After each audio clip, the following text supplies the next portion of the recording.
Buffer zone के deputy ranger Shiv Kumar Yadav और one विभाग के कर्मचारियों ने ग्राम पंडरा पानी की महिला के घर में सुबह तड़के 5:30 बजे तलाशी लेनी शुरू कर दी।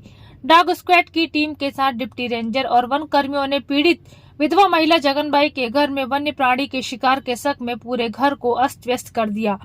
पीड़ित महिला ने बताया कि उसके घर में कोई भी मुखिया नहीं है, पुरुष जो है वो बाहर कमाने चले गए हैं। सुबह 5:30 बजे अचानक वन कर्मियों द्वारा दरवाजा खुलवाकर डॉग स्क्वाड करवाया गया और जूते पहनकर उनके पूजा स्थल पर छानबीन की गई। चाबी मांगकर पेटी खोलकर तलाशी ली गई, उनके साथ बदतमीजी की गई। पीड़ित महिला ने इस पूरी घटना की जानकारी पेशा ग्राम सभा को दी, जिसके बाद कल ग्राम सभा की बैठक आयोजित की गई। इस बैठक में उन्होंने वन विभाग के डिप्टी रेंजर और वन कर्मचारियों को बुलवाया था, लेकिन वे उपस्थित नहीं हुए, जिसके बाद पेशा ग्राम सभा के अध्यक्ष द्वारा एसडीएम को पत्र लिखकर डिप्टी रेंजर और वन कर्मचारियों पर कार्यवाही की मांग की गई है।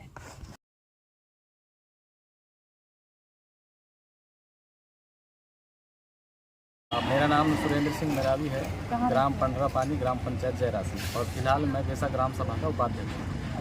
क्या हुआ है आपके गांव में, आपके साथ क्या घटना है? हमारे ग्राम सभा क्षेत्र में एक विधवा महिला, उसकी बहू और उसकी नातन रहती थी। उसका जो लड़का है वो बाहर पलायन कमाने चला गया है, लेकिन उनके घर पे वन विभाग के कर्मचारी अधिकारियों द्वारा अवैध तरीके से डॉग स्क्वाटिंग की गई, छानबीन की गई, उनके घर के सामानों को अस्त व्यस्त किया गया। इसकी सूचना हमें उस महिला द्वारा 19 तारीख को मिली। फिर यह सूचना मिली हमें, तो हम तत्काल सभी ग्राम सभा के सदस्य और ग्राम में जितने भी लोग हैं उनको इकट्ठा किया और बातें सुनी।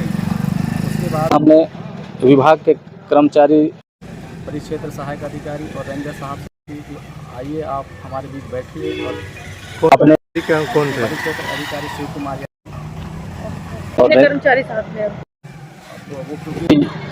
वो जो प्रधान था वहाँ मैं नहीं था, वो महिला के बताए अनुसार हम लोग फिर 19 तारीख को बैठक रखी गई और अधिकारी कर्मचारियों को बुलवाया गया, परंतु उनके नहीं आने के बाद हम लोग फिर एक एसडीएम महोदय के लिए एक आवेदन बनाया, जिसमें उस महिला के साथ अभद्र व्यवहार किया गया, उनको प्रताड़ना की गई, उनके घर में जूते पहनकर उनके पेन शक्ति स्थानों पर अवैध तरीके से घुस के उनको धमकाया चमकाया गया, उनको अलमारी और पेटियों को खुलवाकर सामानों को अस्त व्यस्त किया गया बिना किसी सूचना के। ना ही उस ग्राम के पेशा ग्राम सभा के अध्यक्ष को किसी प्रकार की सूचना दी गई, ना उस ग्राम के पटेल को सूचना दी गई, और ना ही किसी प्रकार के ग्रामीणों को सूचना नहीं दी गई थी। आप लोगों ने एसडीएम को ज्ञापन सौंपा है, क्या चाहते हैं आप लोग? क्या हम लोग चाहते हैं कि जो भी अधिकारी उस जांच में शामिल था, उस डॉग स्क्वाटिंग में, उन्हें बर्खास्त किया जाए और पीड़ित महिला को मुआवजा दिया जाए। जो सामान उनके यहाँ बिखेरे तोड़ फोड़ की गई उसकी भरपाई की जाए।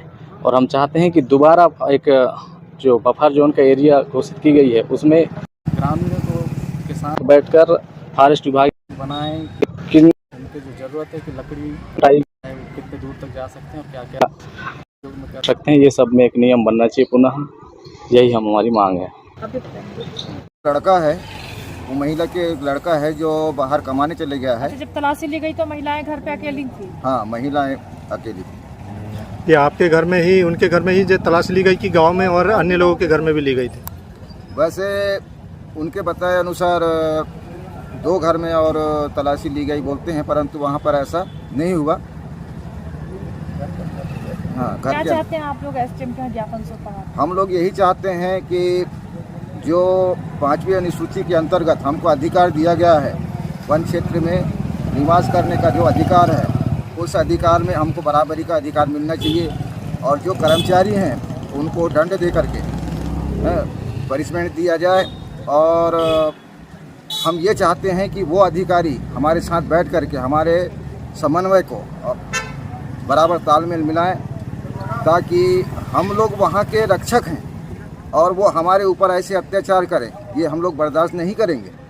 इसीलिए हम लोग, अगर भविष्य में इस प्रकार की घटना होती है या वन विभाग के द्वारा इस टाइप की तलाशी ली जाती है, तो फिर आप लोग क्या कड़े कदम उठाएंगे? इसके लिए तो हम लोग अभी यहीं से यानी शुरुआत कर दिए हैं, क्योंकि हमारा जो पेशा ग्राम सभा पेशा जो क्षेत्र है वो रिजर्वेशन है।